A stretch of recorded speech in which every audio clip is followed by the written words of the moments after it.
देवियों और सज्जनों, मैं और पुष्पेंद्र जी यहाँ साथ पहले भी आए हैं 2-3 बार।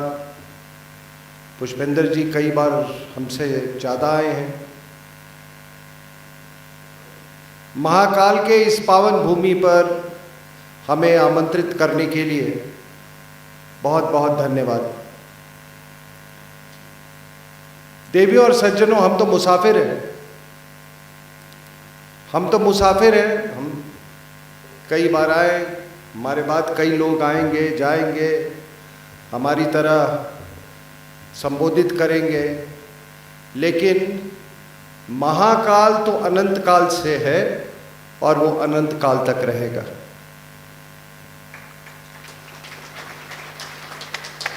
और मैं उस भूमि पे आया हूं। आपका ये शहर है। कई बार इस शहर को घोषित सबसे साफ सुथरा शहर घोषित किया गया है और कहते हैं कि जहां सफाई होती है वहीं ईश्वर का वास होता है, और जहां नारियों की पूजा होती है वही देश महान होता है, वही देश प्रगतिशील होता है। और मैं इस भूमि पर हूं जहां पर अहिल्याबाई होलकर जैसे भारत की पुत्री ने जन्म लिया था। मैं मूल निवासी पटना का हूं और अभी वहां पे गंगा के किनारे, पूरे गंगा के फ्रंट पे एक बहुत अच्छा रमणीक एक पथ बना है, और जो जितने घाट हैं उन सारे घाटों का वर्णन, उसका इतिहास लिखा हुआ है। बड़ी रुचि से मैं उसको पढ़ा और मैंने अपने उसकी फोटोग्राफी भी की। कुछ आगे जाके एक घाट हमको मिला। हम सब बचपन से जानते थे, हम उसको रानी घाट के नाम से पुकारते थे।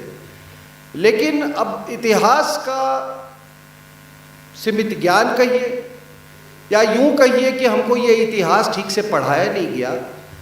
जब मैंने पढ़ा वो, तो पटना के रानी घाट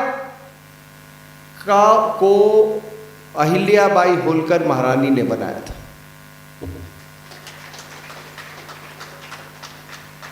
तो मैं वो पढ़ के हैरान हो गया। फिर मैंने लोगों को कहा कि आखिर ये आप देखिए, तो जो लोग कहते हैं कि हम विभिन्न राज्यों में बटे हुए हैं, हम विभिन्न भाषाओं में बटे हुए हैं, हम विभिन्न हमारी संस्कृतियां अलग हैं, बिल्कुल झूठ। यहाँ की महारानी ने पटना में जाकर घाट बनाया था। ये मराठा अंपायर की वहाँ तक रीच थी। और 1780 में, देवियों और सज्जनों, आप सबको मालूम है कि महारानी अहिल्याबाई होलकर ने काशी विश्वनाथ मंदिर का पुनः निर्माण किया था। आज जो आप मंदिर देखते हैं वो महारानी अहिल्याबाई होलकर का ही बनाया हुआ है। उसके 414 साल पहले कुतुबुद्दीन ऐबक ने उसको तोड़ा था। उससे भी पहले कुतुबुद्दीन ऐबक, मोहम्मद घोरी का वो सेनापति था, उसने उसको मंदिर को ध्वस्त किया था। उसके बाद इल्तुमिश आया। इल्तुमिश के शासनकाल में एक गुजराती व्यापारी था, उसने उसका पुनः निर्माण किया। और उसके बाद आपको मालूम है सिकंदर लोदी आया कोई 50 साल के बाद। उसने फिर उसको डिस्ट्रॉय किया, उसकी बर्बादी की। फिर अकबर के ज़माने में टोडरमल द्वारा उसका पुनर्निर्माण हुआ। फिर औरंगजेब आया, उसने फिर मंदिर को ध्वस्त किया। और आखिरी में अहिल्याबाई होलकर ने इसका पुनर्निर्माण किया। तो ये देखिए, ये निर्माण और पुनः निर्माण और ये उसकी बर्बादी और उसकी आबादी, उसको आबाद करना, उसको बर्बाद करना, ये हमारे समय का चक्र है। लेकिन भगवान शंकर वो अपनी जगह कायम है। आप मंदिरें ध्वस्त कर सकते हो, लेकिन एक सनातनी के दिल में जो मंदिर है उसको आप कभी ध्वस्त नहीं कर सकते। और इसीलिए ये संस्कृति, एक उर्दू के एक शायर ने कहा है कि ऐसा जलवा न देखा जो देखा खानाए दिल में, बहुत मस्जिद सर पटका बहुत ढूंढा बुत खाना। कि जो दिल के अंदर में हमारे मंदिर में जो जलवा है वो सनातनी के जलवे को कोई समाप्त नहीं कर सकता है। हमारे धर्म और मजहब में यही फर्क है। लेकिन ये पूरी बर्बाद होना और आबाद होना और उसका निर्माण और पुनर्निर्माण, ये एक अपने आप में एक संदेश देती है। और वो संदेश है कि वो एक प्रकार से वो बैरोमीटर है, एक तरह से मापदंड है कि ये जितनी मैंने आपको बातें बताई, कुतुबुद्दीन ऐबक से इल्तुमिश से सिकंदर लोदी से अकबर से औरंगज़ेब और फिर अहिल्याबाई होलकर, ये आपको एक संदेश देती है कि उस समय कि इस दौर में सनातन का मनोबल कैसा रहा होगा।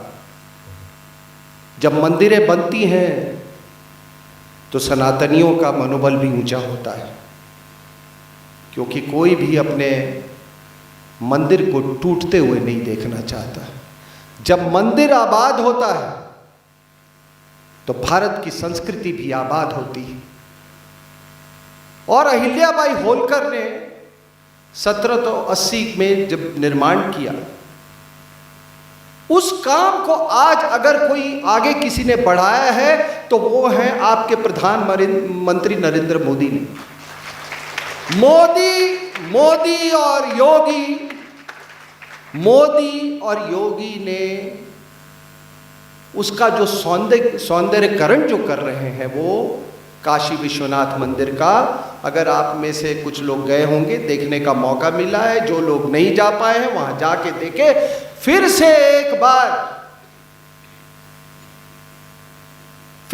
एक बार काशी विश्वनाथ का मंदिर गंगा के तट को चूमने वाला है।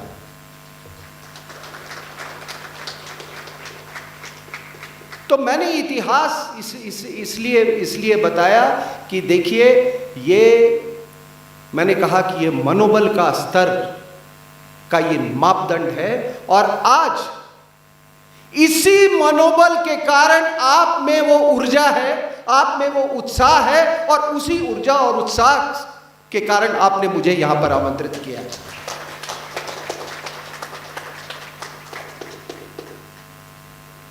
ये जगह जगह हम लोग जा रहे हैं। मुझे कई बड़े अच्छे प्रोग्राम होते हैं, बड़े अच्छे लोग आयोजन करते हैं, तमाम इंटरटेनमेंट की शामें होती हैं। लेकिन जब हम जाते हैं, आज जैसे आप लोग बैठे हुए हैं, अब जबलपुर गए थे, पुष्पेंद्र जी तो हमसे ज़्यादा दौरा करते हैं, लोग 3-3 घंटे 4-4 घंटे खड़े होके सुनते हैं। और मुझे भी नहीं मालूम है कि ऐसी क्या बात है कि हमको लोग सुनते हैं, मुझे भी नहीं मालूम है, क्योंकि मैं बस इतना जानता हूं कि मेरा काम है अध्ययन करना, विश्लेषण करना और आप लोगों के सामने आना। बाकी मेरा कोई जिंदगी में कोई मकसद नहीं है। कोई मुझे ना किसी की वाहवाही चाहिए, ना मुझे किसी के क्रिटिसिज्म से मुझे डर लगता है। तो देवियों और सज्जनों, आप देखिए कि ये पूरी जो मैं इस पूरे अपने संबोधन में मैं भारत की तरफ, भारत के अंदर जो आंतरिक खतरे हैं, मैं उसके बारे में चर्चा करूंगा। और मैं आपको एक बात बता दूं कि जब से मैंने ये विश्लेषण शुरू किया, स्ट्रैटेजिक एनालिसिस शुरू किया, कोई मुझे ये काम करते हुए कोई 18-20 साल हो गए इस काम को करते हुए। तो मैं देखता था कि पहले ये जितने ये भारत विरोधी ताकतें हैं वो सब अलग अलग आइसोलेशन में काम करती थी। नॉर्थ ईस्ट में इंसर्जेंसी चलता था, उसका असर आपके मेनलैंड पे नहीं होता था, मुख्य धारा पे नहीं होता था। जिहादिज्म था, कश्मीर में जिहादिज्म था, उसका असर नहीं होता था। उसके बाद आप ये माओवाद था, रेड कॉरिडोर था, लेकिन आपको इंदौर में बैठे बैठे शायद माओवाद की आग की गर्मी आप तक नहीं पहुंचती थी। लेकिन जब से मोदी साहब आए हैं, आपने देखा होगा कि ये सारी ताकतें ये इकट्ठा हो गई हैं। माओवाद, जिहाद, खालिस्तानी, चर्च, और इसका वो खुल के सामने आया। वो दूसरी बात है कि कुछ लोगों ने दार्शनिक चश्मा पहन लिया हो और उसको देखने से हम उस दृश्य से हम अपने आप को बहलावे में करने का कोशिश किया हो, लेकिन वो खुल के सामने आए। वो जवाहरलाल नेहरू यूनिवर्सिटी में सामने आए, शाहीन बाग में सामने आए। शाहीन बाग के बाद वो किसान आंदोलन में उन्होंने मंच साझा किया। तो ये सारी ताकतें जो हैं आप देख रहे हैं, वो एक साथ जब से मोदी साहब आए हैं वो इकट्ठा होने की कोशिश की है। और इसमें कौन शामिल है? ये ताकतें कहाँ से प्रेरित हैं? ये पाकिस्तान, चाइना, मैंने आपको बताया, माओवाद, जिहाद, खालिस्तान, चर्च, इसमें आप जोड़ दें पाकिस्तान और चाइना। अब आप देखें कि एक भारत का नेता डोकलाम क्राइसिस के समय में चुपके वो जाता है वहाँ के राजदूत से मिलने, चाइना के राजदूत से मिलने। मानसरोवर जब वो जाता है तो वहाँ पे चीन का जो राजदूत है उसको कंडक्ट करता है। फिर ये नेता अपनी माता के साथ, विदेशी माता के साथ MOU साइन करता है चीन के साथ। अब मैं आपसे एक सवाल पूछता हूँ कि क्या ये संभव है कि भारत का या भारत, कोई भारतीय या कोई चाइनीज इस तरीके से पाकिस्तान एम्बेसी में चला जाए, इंडियन एम्बेसी में चला जाए बीजिंग में? मैं सवाल लोगों से पूछता हूँ। ये तमाम जो लिब्रांडो लोग हैं वो इस सवाल का जवाब दें कि क्या कोई शी जिनपिंग का विरोधी, पहली बात तो वहां विरोधी होते ही नहीं, न विरोधी पार्टी होती है, न विरोधियों को वहाँ टॉलरेट किया जाता है। तो क्या कोई विरोधी वहाँ पे वो जा सकता है वो वहाँ के राजदूत के पास? मेरा दूसरा सवाल कि क्या आप वहाँ पर किसी के साथ MOU साइन कर सकते हैं? मान लीजिए कोई शी जिनपिंग का कोई विरोधी पक्ष है, मैंने जैसा कहा होता है, क्या आप उसके साथ MOU साइन कर सकते हैं? आप नहीं कर सकते, क्योंकि असंभव है। वो एक टोटलिटेरियन स्टेट है, कम्युनिस्ट स्टेट है। और फिर आप यहाँ पे, मैं ये तमाम टेलीविजन पे ये डिबेट सुनता हूँ, वो कहते हैं कि नहीं, ये तो सबको लिबर्टी है, ये हमारा जो प्रजातांत्रिक हमारा ये राइट है। तो इसका हम क्यों ना फिर इस निष्कर्ष निकालें कि हमारे नेता जो है वो एक बहुत बड़ा तबका हमारी पॉलिटिक्स का वो पाकिस्तान और चीन के द्वारा नियंत्रित है। ये चुपके जाने का क्या मतलब था? ये MOU साइन करने का क्या मतलब था? सिर्फ ये कि आप ये समझते हैं कि चाइना की ये औकात है, या वो इस बात में वो समक्ष है कि वो आपकी राजनीतिक व्यवस्था में बदलाव कर सकता है। और बात यहीं तक नहीं रुकी। आपके कांग्रेस के नेता पाकिस्तान गए और पाकिस्तान में जाकर उन्होंने कहा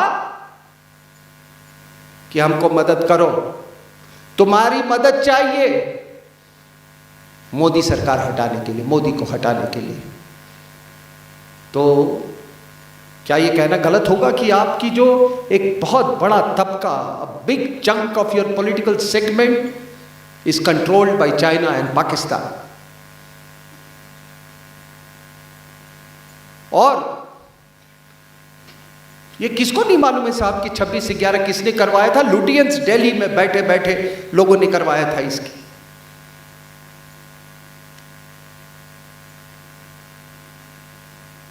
तो इस बात को अब है क्या कि चीन इस कहीं तक उसने ये इस काम में वो सक्षम भी है। अगर आपने देखा कि मालदीव्स में उसने अपनी सरकार बनवा दी थी, नेपाल में उसने अपनी सरकार बनवा दी थी।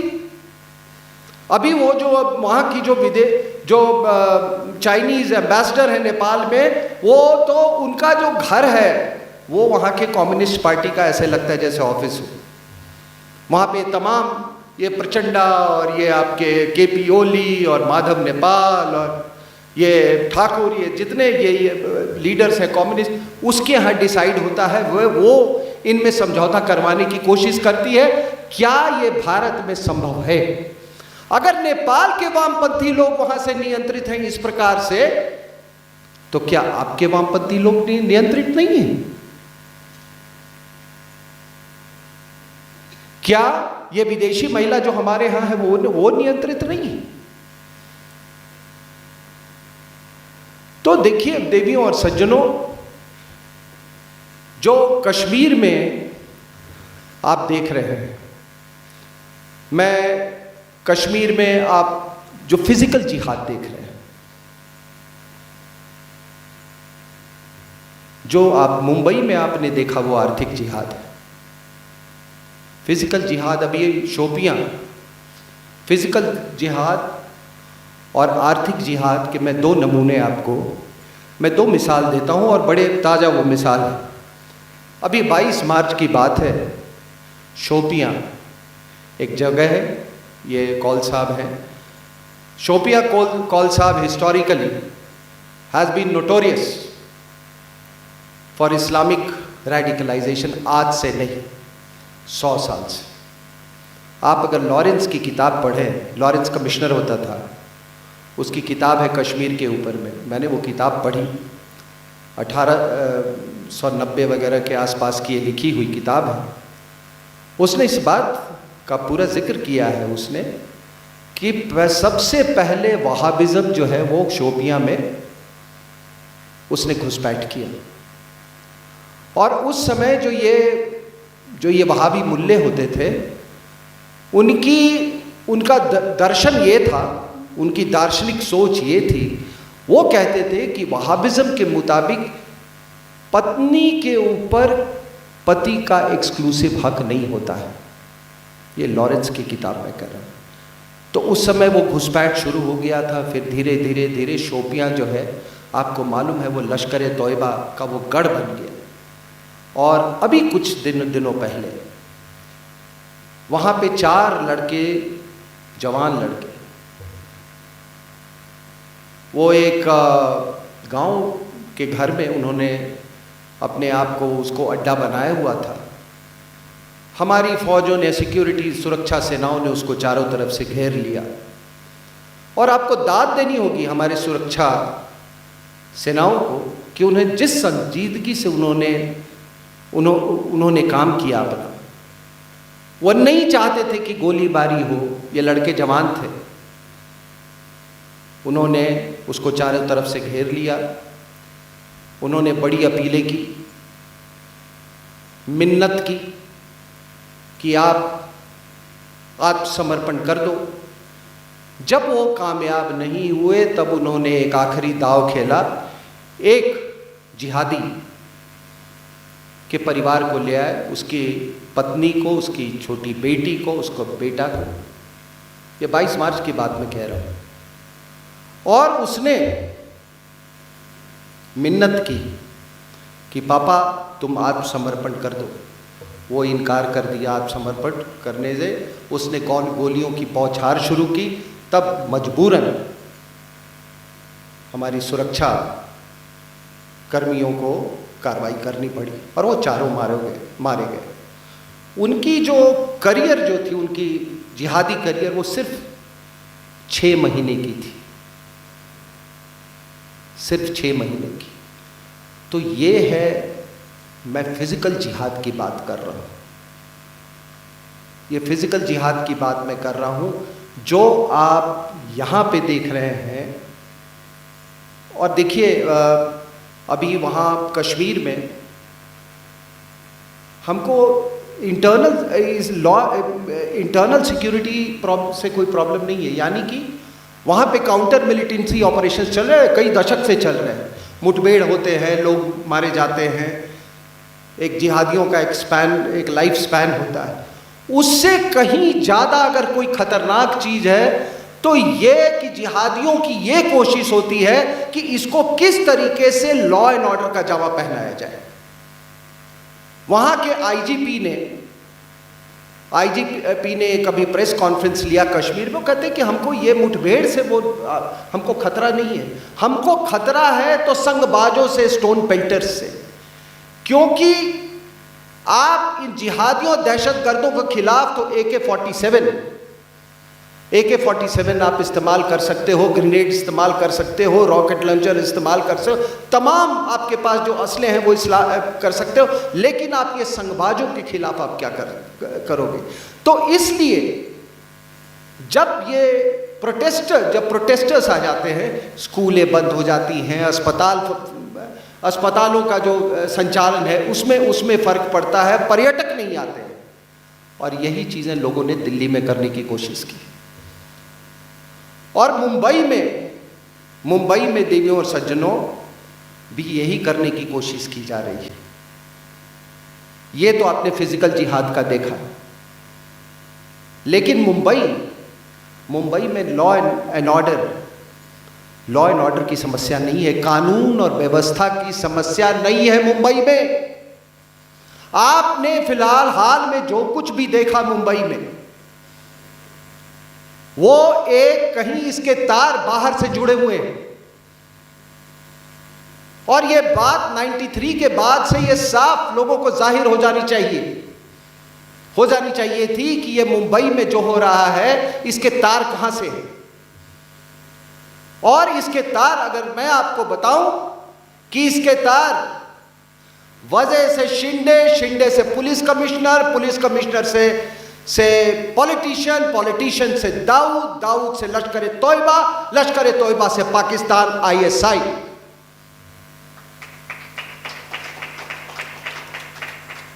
दर्जनों हमले हुए 93 के बाद। क्या वो लॉ एंड ऑर्डर के प्रॉब्लम थे? क्या दाऊद इब्राहिम केवल एक कानून और व्यवस्था समस्या है? और मैं हमेशा कहता हूं कि दाऊद के हमारे राष्ट्रीय जिंदगी के 3 पहलू पर दाऊद का वर्चस्व है। और वो है क्रिकेट बैटिंग, बॉलीवुड और पार्शियली पॉलिटिक्स। और इसीलिए आपने जो फिलहाल ये इधर के कुछ महीनों में आपने देखा जो अर्नब गोस्वामी के साथ हुआ, जो ड्रग सिंडिकेट, जो बॉलीवुड सिंडिकेट, और ये सारे लोग जो ये सब पाकिस्तान और दाऊद द्वारा संचालित है। अब ये है क्या साहब? इस बात को आप लोग समझें कि ये पूरा जो पैसा उगाई होता है, ये पूरा नेटवर्क जो बना हुआ है ये पैसा उगाई का, इसमें हमारे नेता, इसका कुछ हिस्सा हमारे नेताओं तक जाता है। कुछ जो लोग, ये जितने आपको मैंने वज़े शिंदे इनका मैंने नाम लिया, ये दाऊद नेटवर्क को ही इस्तेमाल करते हैं ये पैसे के एक्सटॉर्शन के लिए। फिर यहां से पैसे उगाए जाते हैं, पैसे कुछ उसका हिस्सा पॉलिटिशियंस के पास चला जाता है और कुछ एक बड़ा हिस्सा चला जाता है पाकिस्तान को, और उसी पैसे से आपके खिलाफ इतने सालों से जिहाद को सस्टेन किया जा रहा है। आप ही के पैसे से, इसी देश के उगाए हुए पैसे से आप ही पर हमला किया जा रहा है। यह है जिहाद का आर्थिक रूप, और इस आर्थिक जिहाद में चीन भी शामिल हो गया। पाकिस्तान से पहले तो शामिल था, क्योंकि आप जानते हैं सब कोई कि चीन हमको अपना स्ट्रैटेजिक कॉम्पिटिटर मानता है। मुंबई एक फाइनेंशियल कैपिटल है, और ये जो पूरा जो एक वेक्टर पाकिस्तान के द्वारा तैयार किया गया है, पाकिस्तान को वो अपना वेक्टर चाइना को लोन देने में उसको कोई एतराज नहीं है। तो आपने देखा होगा कि जब ये गुत्थम गुत्थी चल रही थी हमारे ये लद्दाख सेक्टर में, उस समय आपने देखा होगा कि जो हमले जो थे चाइना के द्वारा, साइबर अटैक्स, वो सबसे ज़्यादा तेज हो गए। 12 अक्टूबर पिछले साल 12 अक्टूबर 2020 की बात है, कई घंटों के लिए मुंबई में एक मैसिव ग्रिड फेलियर हुआ। मैसिव ग्रिड फेलियर हुआ, कई घंटों का, ट्रेनें रुक गई, अस्पताल जो सर्जरी हो रहा था कहीं कहीं पे वो अफेक्ट हो गया, पूरा जैसे जिंदगी जो है वो ठप हो गई। मैसेचुसेट्स में एक संस्था है जो कि इसको ट्रैक करती है, ये साइबर अटैक्स को। उसने रेड समथिंग उसका नाम है,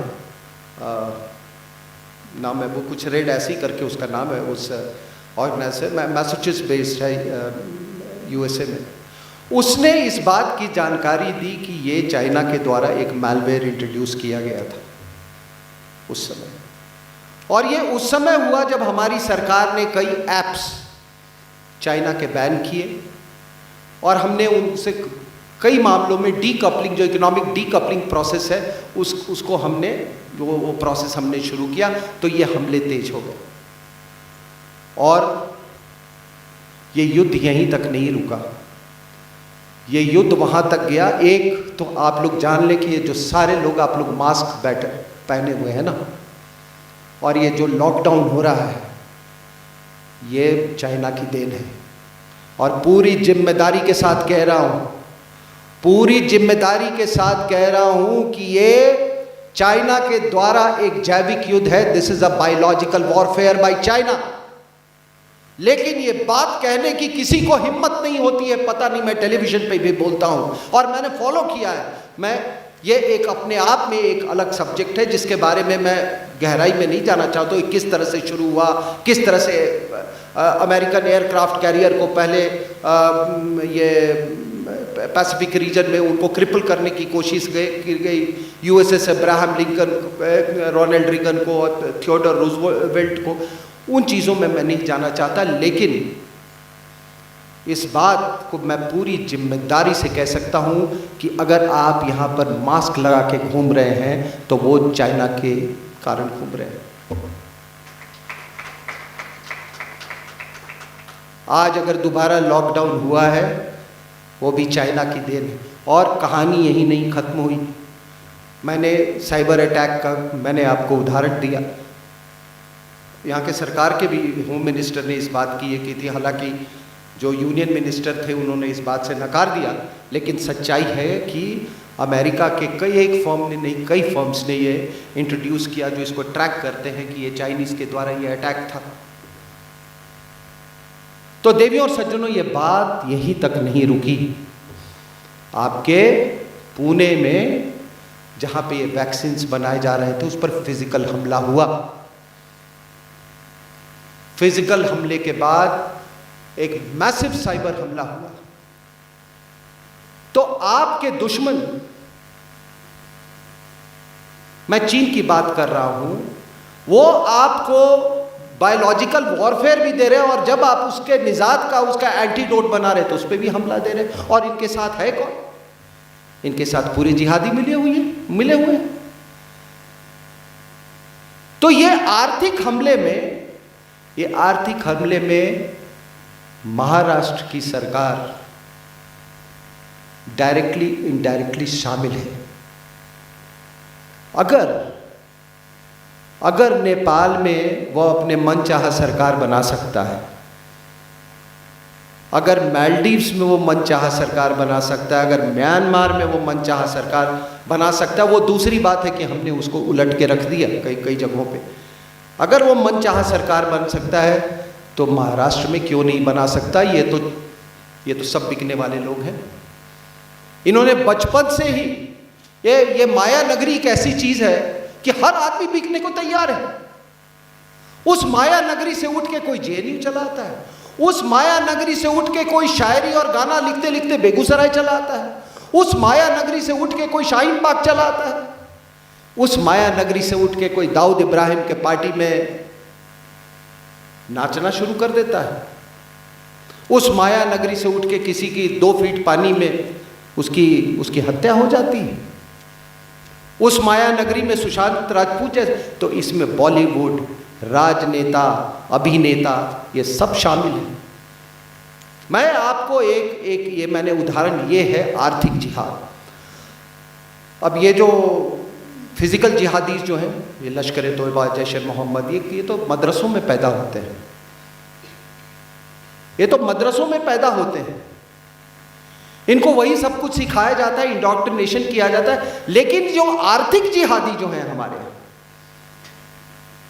आर्थिक जिहादी को दाऊद गैंग रिक्रूट करता है, उनको इन्फ्लुएंस करता है। उसमें पॉलिटिशियंस हैं, उसमें आपके कोई सेगमेंट सरकार का नहीं है जो कि डायरेक्टली इनडायरेक्टली इनको ना बिका हुआ। तो ये लेकिन आर्थिक जिहाद और इसके फिजिकल जिहाद में कोई ज़्यादा फर्क नहीं है। अभी मैं आपको एक और उदाहरण देता हूं। ये कुछ दिन पहले की बात है कि देखिए भारत, ये दिल्ली के दंगों की गूंज किस तरह से तिहाड़ में सुनाई दी। आप इसका रीच और मानसिकता आप समझ लीजिए। अभी एक अखबारों में आपने खबर पढ़ा होगा कि दिल्ली के तिहाड़ जेल में एक अजीमुशान नाम का एक व्यक्ति, इस्लामिक स्टेट का ऑपरेटिव, वहाँ पर सजा काट रहा है, और एक दूसरा मोहम्मद सामी, वो भी इस्लामिक स्टेट का मौलवी है। और ये सब देवबंद के ये प्रोडक्ट है, और देवबंद ने ऐसे प्रोडक्ट सप्लाई उन्होंने वो करते रहे हैं। उनका यही योगदान रहा है समाज को कि ये इस तरह के लोग उन्होंने रेडिकलाइज करने वाले, इंडोक्ट्रिनेट करने वाले ऐसे लोग वो पैदा करते रहे। अब मोहम्मद सामी जो है, उसकी ये दोनों इस्लामिक स्टेट के लिंक्स के कारण अंदर है। अजीमुशान जो है, ये अर्धकुंभ जो हरिद्वार में है, ये उसमें ये बॉम्ब ब्लास्ट करना चाहता था। 2016 में इसको उस सिलसिले में गिरफ्तार किया गया था। इनको भी बायोलॉजिकल वॉरफेयर, केमिकल वॉरफेयर, मास कैजुअल्टी से कोई फर्क नहीं पड़ता। जो पिछला कुंभ इलाहाबाद में हुआ था, वहाँ भी ऐसी योजनाएं थी जो कि हमारे सिक्योरिटी फोर्सेस ने उसको बस्ट कर दिया। वहाँ पूरी पाइपलाइन को ही जहर में उसको पॉइजनिंग का।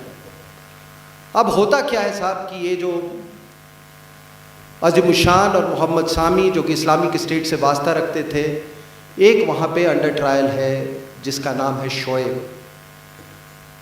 शोएब को बलात्कार के जुर्म में पुलिस ने पकड़ा था और वो बहुत ही हीनियस, दर्दनाक, घिनौना बलात्कार था।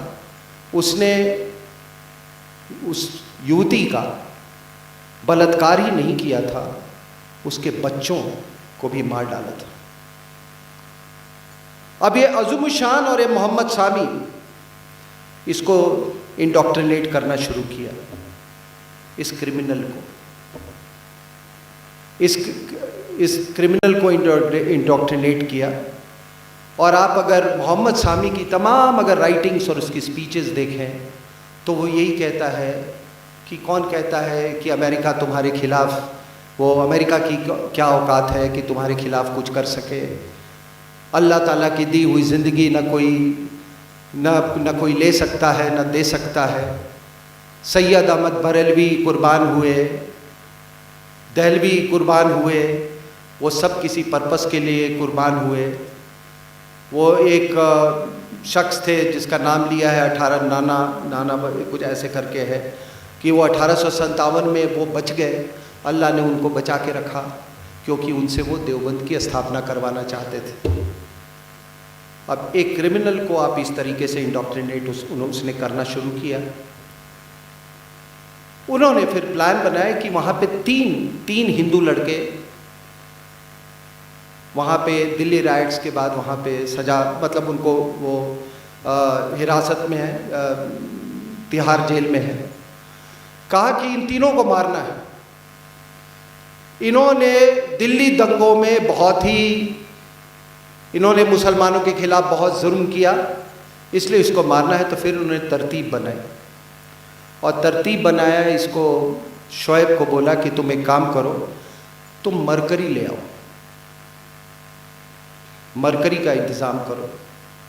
और उसने फिर फ़ोन किया, वो बाहर में अपने एक मित्र से कांटेक्ट किया जिसका नाम था असलम। असलम को बोला कि जितने तुम हो सकता है ये थर्मोमीटर्स खरीदो। और उसने ढेर सारा मरकरी एक परफ्यूम की शीशी में उसने इकट्ठा किया। जैसे ही वो लाने वाला था अंदर तिहाड़ जेल के, पुलिस ने उसको दबोच दिया क्योंकि उसका जो कम्युनिकेशन था वो मॉनिटर हो रहा था। तो आप देखिए कि क्या है ये जिहादी सोच। और मैं ये कहना चाहता हूँ, आप हर क्रिमिनल, हर मुस्लिम क्रिमिनल जिहादी है और हर जिहादी क्रिमिनल है। अज़ीम शाह जिसका मैंने नाम लिया, वो केवल एक इस्लामिक स्टेट कोऑपरेटिव नहीं है, बेसिकली इज ए क्रिमिनल। और 1400 साल से यही कहानी रही है। अज़ीम शान जिसका मैंने कहा वो भी इंजीनियरिंग का स्टूडेंट था। तो ये कोई ये बात ना कहे कि पढ़ाई लिखाई से 90% बट एक अमेरिकन स्टडी के ना 70% of the jihadis, global jihadis are, जो यूरोप और वेस्ट में जो एक्टिव हैं वो इंजीनियरिंग ग्रेजुएट्स। तो इस बात को ये 1400 साल से यही हकीकत है। तो आप अगर इस तथ्य से अगर आप भागना चाहो या नज़रअंदाज करना चाहो तो वो आपका अपना चश्मा है और वो चश्मा आपको मुबारक हो। तो मैंने आपको मैंने इसीलिए कहा, ये देखिए कि every Muslim criminal is a जिहादी एंड एवरी जिहादी इज अ क्रिमिनल।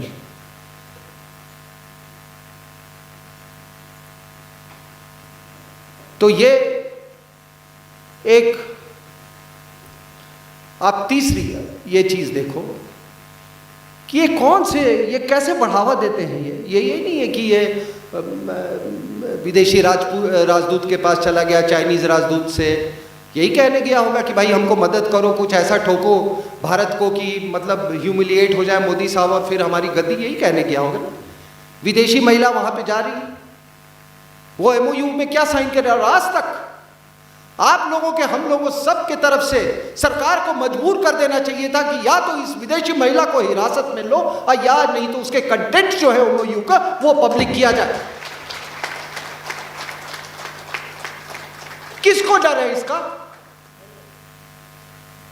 क्या न्यायपालिका को डर है? अगर मैं और आप अगर यही काम कर रहे होते तो हम तिहाड़ के अंदर होते, और जो अच्छे पराठे आज सुबह साहब ने खिलाए वो भी नसीब नहीं होता हमको। तो कम से कम ये बार बार मैं, जहां तक मेरी क्षमता है, जो मेरी औकात है, मैं टेलीविजन डिबेट्स में ये बातें उठाता हूं, लेकिन पता नहीं। दूसरी बात, अभी बाटला हाउस एनकाउंटर के मुख्य आरोपी आरिस खान को फांसी की सजा हुई। फांसी की सजा सुनाते समय जो जज जो थे, उनका नाम शायद संदीप यादव था, उन्होंने एक बात कही कि ये ट्रेंड क्रिमिनल है। जज साहब से मेरे थोड़े डिफरेंसेस हैं इस डेफिनेशन से, इस ऑब्जर्वेशन से। वो क्रिमिनल नहीं, वो ट्रेंड जिहादी है। और फिर यहीं ये फर्क आ जाता है internal security and law and order का। हमारी जो न्यायपालिका है वो लॉ एंड ऑर्डर की समझ, क्योंकि कानून जो हमारे कानूनी प्रोविजंस जो हैं अंग्रेजों के द्वारा दिए गए हैं, वो उस फैसेट को तो ये पहचान जाते हैं, उसके प्रति ये संवेदनशील है। लेकिन लॉ, कानून और व्यवस्था और इंटरनल सिक्योरिटी में बहुत फर्क होता है। मैंने आपको कश्मीर के IGP का उदाहरण दिया, और हर जिहादी का यही ये होता है। हर जिहादी का हुर्रियत क्या कर रही थी, वो पूरे जिहाद जो पाकिस्तान के द्वारा संचालित जिहाद थी, उसको कानून और व्यवस्था का वो रंग देना चाहती थी। उसी तरह से बाटला हाउस एनकाउंटर हुआ। बाटला हाउस एनकाउंटर हुआ उस समय कई पार्टियां थी, राजनीतिक पार्टियां, समाजवादी पार्टी, कांग्रेस पार्टी, ये पार्टी, सबने कहा ये हुआ ही नहीं था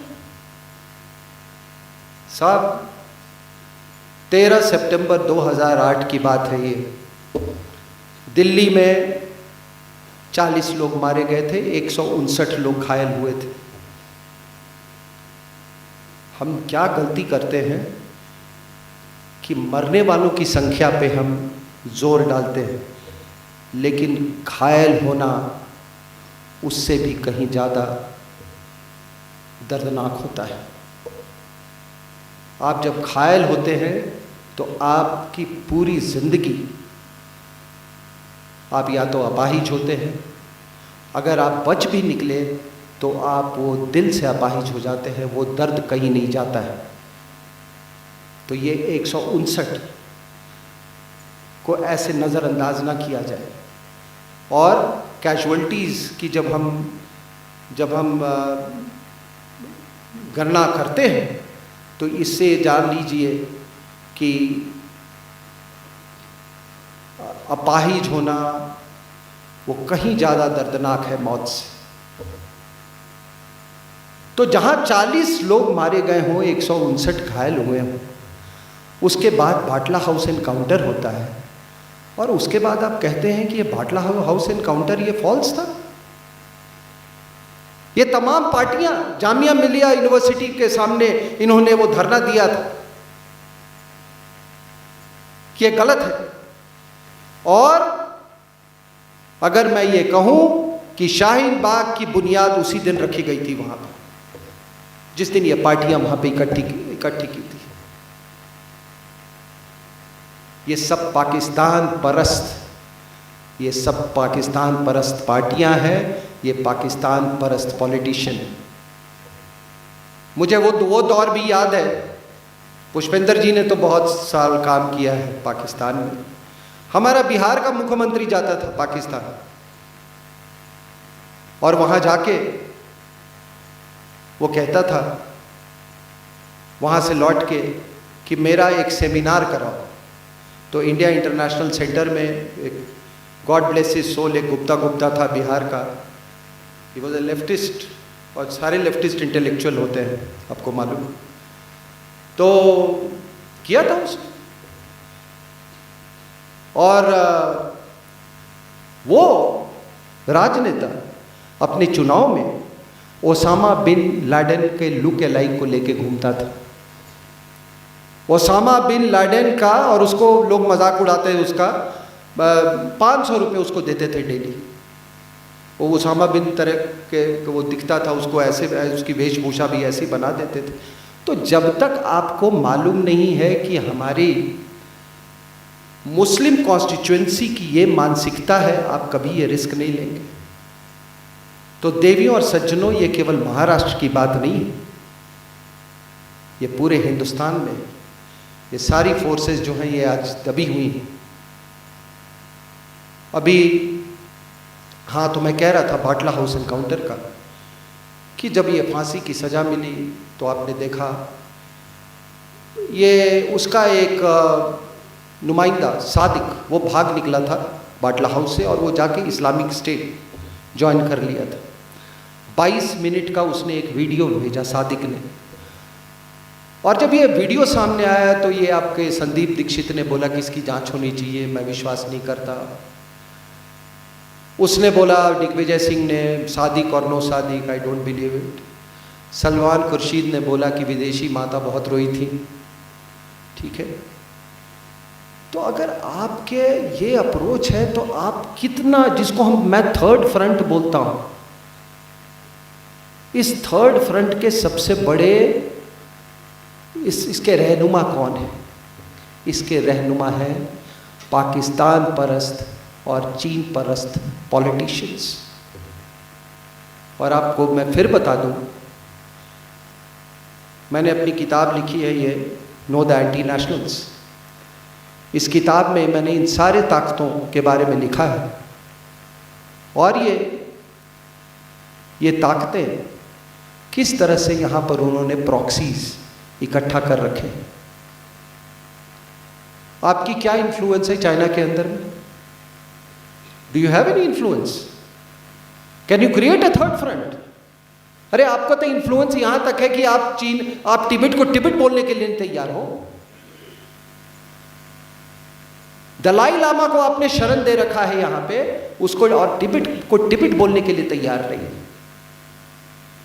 आपकी तो ये संजीदगी है कि 500,000 कश्मीरी हिंदूज अपने घर से बेघर हो गए। फिर भी, और मैं फौज में था उस समय, और मुझे ये बात, मैं अपने हमारे जो कलीग्स थे उनसे बात करते, मैं कहते थे ऐसा लग रहा है जैसे किसी को देश में कोई फर्क ही नहीं पड़ता है। कोई कहता है कि मुझे हुक्म नहीं था। अरे तुम अगर उस रात को जब वो मस्जिदों से आवाहन दिए जा रहे थे, जब रेप हो रहा था, अगर तुम अपने बैरक्स में बैठे हुए अगर तुम ये कहते हो कि हम नहीं बचा सकते थे इनको, अपने लोगों को, तो तुमको खुद को गोली मार लेना चाहिए था। ये देश रहेगा तो वो रहेगा, ये देश रहेगा तो तुम्हें तनख्वाह मिलेगी, और ये देश रहेगा तब तुम्हारे दुश्मन होंगे पाकिस्तान और चाइना। जब ये देश ही नहीं रहेगा तो तुम क्या कहाँ का तनख्वाह लोगे और कौन सी गोली चलाओगे और किसके खिलाफ चलाओगे?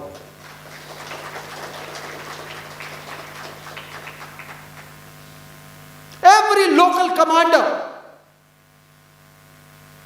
given a situation like this should have the guts, the courage and the character to respond. क्या मतलब है साहब?